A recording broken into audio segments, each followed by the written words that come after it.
আজ আমরা ক্লাস 12 এর তৃতীয় সেমিস্টার রাষ্ট্রবিজ্ঞানের চতুর্থ অধ্যায় জাতি গঠনের প্রতিবন্ধকতা সমূহের 4 নম্বর ক্লাস করব এবং আজকের ক্লাসে আমরা বেশ কিছু গুরুত্বপূর্ণ প্রশ্ন উত্তর নিয়ে আলোচনা করব। তো চলো শুরু করা যাক। শুরু করার আগে বলে রাখি, এখনো পর্যন্ত দা পলিটি গুরুর ফ্যামিলিতে যদি যুক্ত না হয়ে থাকো সাবস্ক্রাইব করে যুক্ত হয়ে যাও আর বন্ধুদের কাছে শেয়ার করতে একদম ভুলো না। ওকে, তো প্রথম প্রশ্ন কি থাকছে, কোন তিনটি দেশীয় রাজ্য ভারতে যোগ দিতে অস্বীকার করেছিল?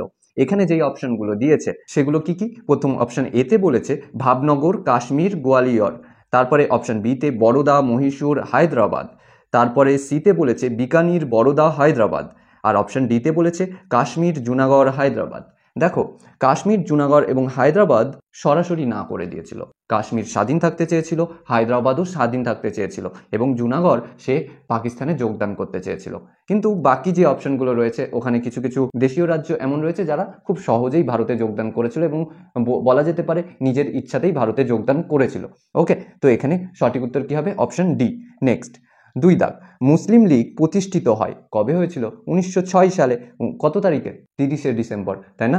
নেক্সট কোশ্চেন, 3 দাগ, ভারতীয় স্বাধীনতা আইন কবে পাশ হয়? 1947 সালে। কত তারিখে? 18 জুলাই, তাই না? কোথায় পাশ হয়েছিল? ব্রিটিশ পার্লামেন্টে। নেক্সট, 4 দাগ, ভারতের প্রথম স্বরাষ্ট্রমন্ত্রী ছিলেন বল্লভভাই প্যাটেল। নেক্সট, 5 দাগ, স্বাধীন ভারতের প্রথম গভর্নর জেনারেল ছিলেন লর্ড মাউন্টব্যাটেন। পাকিস্তানের কে ছিল বলতো? পাকিস্তানের ছিল মোহাম্মদ আলী জিন্নাহ। ওকে, নেক্সট, 6 দাগ, 1946 সালে কার নেতৃত্বে অন্তর্বর্তী সরকার প্রতিষ্ঠিত হয়? জওহরলাল নেহেরু। তো অপশন বি। নেক্সট, 7 দাগ, সীমান্ত গান্ধী নামে কে পরিচিত? খান আব্দুল গফফর খান। Option A.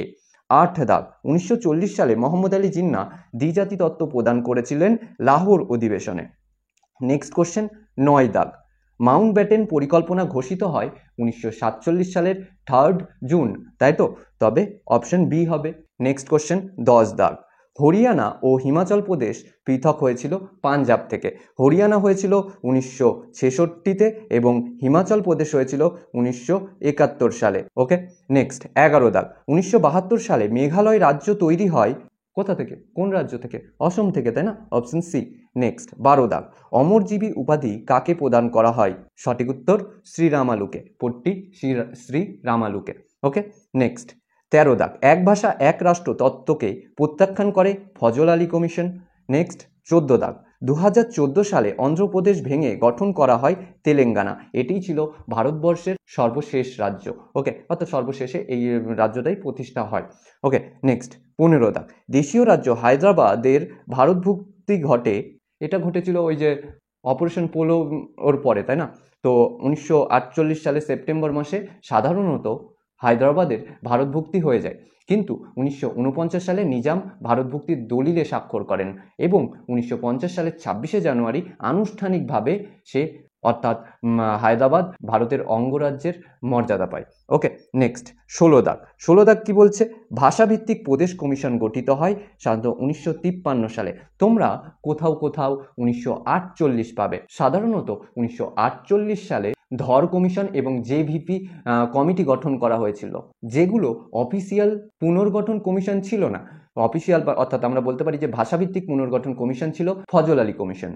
এর আগে ওই যে ধর কমিশন, জেভিপি কমিশন কমিটি, এগুলো গঠন করা হয়েছিল যে ভাষাভিত্তিক রাজ্য গঠন করব, এগুলো কতটা যুক্তিযুক্ত এগুলো বিচার করার জন্য। তো সেই অনুসারেই সঠিক উত্তর হবে ফজল আলী কমিশন। অনেকে অনেক কথা বলবে, বইতেও কিছু কিছু জায়গায় প্রিন্টিং মিস্টেক রয়েছে। তুমি দেখবে কিছু কিছু বইতে তার সহায়িকা বইতে এক উত্তর দেওয়া রয়েছে, আবার টেক্সট বইতে আর এক উত্তর দেওয়া রয়েছে, এই সেম জিনিসের। বোঝা গেল? নেক্সট, 17 দাগ, স্বাধীন ভারতে প্রথম ভাষাভিত্তিক পৃথক অন্ধ্রপ্রদেশ রাজ্যটি কবে গঠিত হয়? সেটি গঠিত হয়েছিল 1953 সালে। কবে জানো? 1 অক্টোবর। কবে? 1 অক্টোবর। বলা হয় যে এই অন্ধ্রপ্রদেশ ছিল ভাষাভিত্তিক প্রথম গঠিত রাজ্য। ওকে, নেক্সট, 18 দাগ, ভাষাভিত্তিক প্রদেশ কমিশনের অপর নাম কি ছিল এবং এর প্রধান কে ছিলেন? সঠিক উত্তর হবে ভাষাভিত্তিক প্রদেশ কমিশনের অপর নাম হচ্ছে ফজল আলী কমিশন এবং এর প্রধান হচ্ছে ফজল আলী। দেখো, এখানেও আমি তোমাদেরকে বলে রাখি যে তোমরা কিছু বইতে এর উত্তর ধর কমিশন পাবে এবং প্রধান হিসেবে জওহরলাল নেহেরুকে পাবে, কিন্তু সেই বইয়েরই টেক্সট বইতে আবার অন্য উত্তর লেখা রয়েছে। আমি বললাম কেন ধর কমিশন এবং জেভিপি কমিশন ভাষাভিত্তিক পুনর্গঠন কমিশন নয়, তার কারণ হচ্ছে সেগুলো জাস্ট গঠন করা হয়েছিল এই কারণে যে ভাষাভিত্তিক রাজ্য পুনর্গঠন আদৌ কাম্য কিনা, এই কারণে সেটা দেখার জন্য জাস্ট। ওকে, কিন্তু ওই যে অন্ধ্রপ্রদেশ গঠনের পরে আমরা দেখতে পাই যে ফজল আলী কমিশন গঠন করা হয়, যেখানে বলা হয় যে ভাষার ভিত্তিতে করা উচিত। ঠিক আছে, যাই হোক। নেক্সট 19 দাগ, জেভিপি কমিটি কবে গঠিত হয়? এই কমিটি রিপোর্ট কবে প্রকাশিত হয়? দেখো 1948-এ গঠিত হয়েছিল, তাই না? কবে? 1948 সালে, এবং ডিসেম্বর মাসে প্রতিষ্ঠা হয়েছিল, এবং এর রিপোর্ট পেশ করে 1949 সালের এপ্রিল মাসে। তো অপশন সি। ওকে, 20 দাগ, 1953 সালে 22শে ডিসেম্বর রাজ্য পুনর্গঠন কমিশন তৈরি হয় ভাষাভিত্তিক রাজ্য গঠনের দাবিকে খতিয়ে দেখার জন্য। তো অপশন এ ঠিকঠাক রয়েছে। ওকে, নেক্সট 21 দাগ, 1956 সালে ভাষার ভিত্তিতে রাজ্য পুনর্গঠন আইন পাশ হয়, এবং এই আইনের ভিত্তিতে সৃষ্টি হয় 14টি ভাষাভিত্তিক রাজ্য এবং 6টি কেন্দ্রশাসিত অঞ্চল। ক্লিয়ার? নেক্সট 22 দাগ, 22 দাগ কি বলছে? রাজ্য পুনর্গঠন কমিশন গঠন করেন, সঠিক উত্তর হবে জওহরলাল নেহেরু। জওহরলাল নেহেরু গঠন করেছিলেন, কিন্তু এই রাজ্য পুনর্গঠন কমিশন বা ফজল আলী কমিশনের সভাপতিত্ব করেছিলেন ফজল আলী। ওকে, নেক্সট 23 দাগ, 1940 সালে মোহাম্মদ আলী জিন্নাহ ওয়াই অধিবেশনে শেষ পর্যন্ত দ্বিজাতি তত্ত্ব প্রদান করেন। এরপরেই হিন্দু মুসলমানের মধ্যে একটি সুস্পষ্ট বিভাজন রেখা তৈরি হয়। এখানে ওয়াই হলো লাহোর অধিবেশন, তাই না? Option A. নেক্সট 24 দাগ, শ্রীরামালুর মৃত্যুর পর ভারতের কেন্দ্রীয় সরকার পৃথক অন্ধ্রপ্রদেশ গঠনের সিদ্ধান্ত নেয়। এই ঘটনার পরিপ্রেক্ষিতে 1953 সালে 22শে ডিসেম্বর 3 সদস্যের রাজ্য পুনর্গঠন কমিশন গঠিত হয়। এর চেয়ারম্যান হলেন সুপ্রিম কোর্টের প্রাক্তন বিচারপতি ওয়াই। অন্যান্য দুজন সদস্য হলেন এম পানিক্কর এবং হৃদয়নাথ কুঞ্জুর। এখানে ওয়াই হলেন কে? এই ওয়াই ফজল আলী, তাই না? Option C. নেক্সট 25 দাগ, নিচের অসম্পূর্ণ চারটি সঠিক বিকল্প দ্বারা পূরণ করো। কাশ্মীর দিয়েছে, হরি সিং রয়েছে। মণিপুরের রাজা বোধচন্দ্র সিং। জুনাগড় শাহনওয়াজ ভুট্টো, তাই না?